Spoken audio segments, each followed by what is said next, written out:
¿Alguna vez nos hemos parado a pensar en cómo nos habla la administración pública? A lo mejor no es algo del día a día, pero fíjate que el lenguaje que elige es absolutamente clave para construir una sociedad más justa. Vamos a meternos de lleno en por qué esas palabras, las que usan en los documentos oficiales, importan y mucho. Para entender todo este tinglado, vamos a seguir una ruta muy clara. Primero, repasaremos lo más básico de la comunicación. Después, nos meteremos en el meollo de un problema fundamental, el sexismo en el lenguaje. Luego, veremos qué estrategias podemos usar para un lenguaje más inclusivo.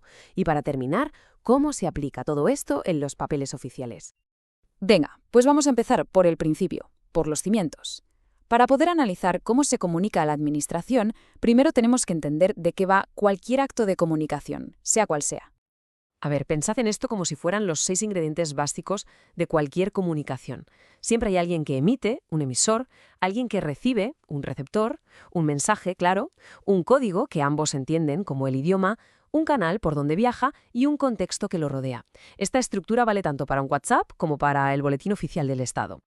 Pero aquí es donde la cosa se pone de verdad interesante. Claro, porque cuando el emisor es el gobierno y el receptor es toda la ciudadanía, con gente de todo tipo, con estudios muy diferentes, las reglas del juego cambian. La comunicación tiene que ser clarísima, súper sencilla y sobre todo impersonal, para asegurarse de que el mensaje llega a todo el mundo por igual.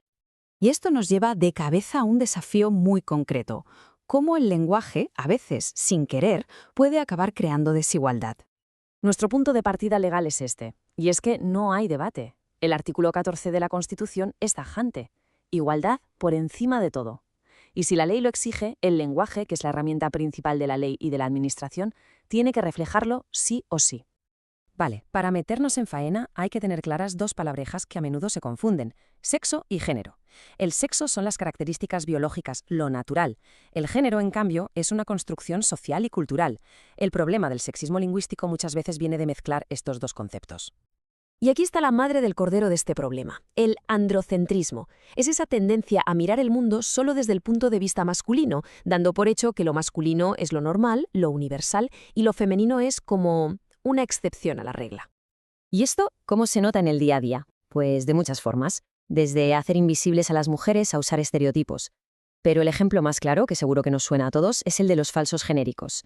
Usar los ciudadanos para referirse a hombres y mujeres. Aunque la gramática lo ha permitido, en la práctica borra a las mujeres del discurso. Y ojo, que esto no es una cuestión de si nos gustan más o menos, es que es una obligación legal. Desde la Unión Europea hasta las leyes de las comunidades autónomas se exige a los poderes públicos que usen un lenguaje que no sea sexista. No es una opción. Muy bien, ya tenemos el problema sobre la mesa y el marco legal. Entonces, ¿qué hacemos? Vamos a ver ahora las soluciones prácticas que proponen las fuentes que hemos estado analizando. La primera estrategia, y quizá la más inteligente, es tirar de palabras que ya de por sí incluyen a todo el mundo. Son los llamados genéricos reales. Mirad qué fácil. En vez del masculino los ciudadanos, podemos usar el colectivo la ciudadanía. Problema resuelto. Es una sola palabra, impecable gramaticalmente y que nos engloba a todas las personas sin ninguna duda. Venga, vamos con otra herramienta súper útil. En lugar de hablar de la persona que ocupa un cargo, hablamos del cargo en sí, del departamento o de la institución. Por ejemplo, en lugar de el jefe, que ya nos hace pensar en un hombre, decimos la jefatura, a que suena incluso más profesional. Y lo más importante es que es totalmente neutro e inclusivo. Otro truco genial es darle la vuelta a la frase, para que no necesitemos un sujeto. Si no hay sujeto, pues no hay que marcarle el género. Así de simple. Fijaos qué cambio tan bueno. Pasamos de el interesado deberá a se cumplimentará. Al hacerlo impersonal, lo importante es la acción, no quién la hace. La frase es más directa y sirve para cualquier persona. Y una cosa muy importante, que seguro que la hemos visto 1000 veces, la arroba, la X, bueno, pues para los documentos oficiales, nada de nada. No son correctos gramaticalmente y la administración no debe usarlos. Venga, y para terminar vamos a ver cómo se come todo esto en la práctica, en los papeles que nos podemos encontrar de verdad en nuestro día a día. Aquí hay una idea súper práctica y es dividir los documentos en dos tipos.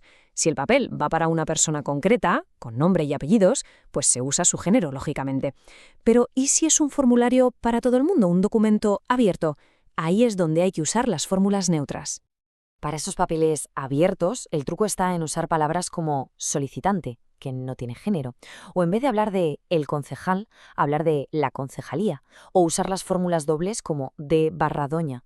Son pequeños cambios que lo hacen todo mucho más inclusivo para cualquiera que lo lea. Después de todo este recorrido, si nos tenemos que quedar con una sola idea clave, ¿cuál sería? Pues que el lenguaje inclusivo en la administración no es un capricho ni una moda, es una exigencia legal para que haya claridad, respeto e igualdad, ni más ni menos. Es parte de tener una administración moderna y justa que está al servicio de absolutamente todas las personas. Y esto nos deja con una última reflexión. Ahora que, digamos, tenemos las gafas puestas para ver estas cosas, la pregunta es, ¿dónde más lo vemos? ¿En los medios? ¿En la publicidad? ¿En el trabajo? Porque el primer paso para empezar a cambiar las cosas es, sin duda, darnos cuenta.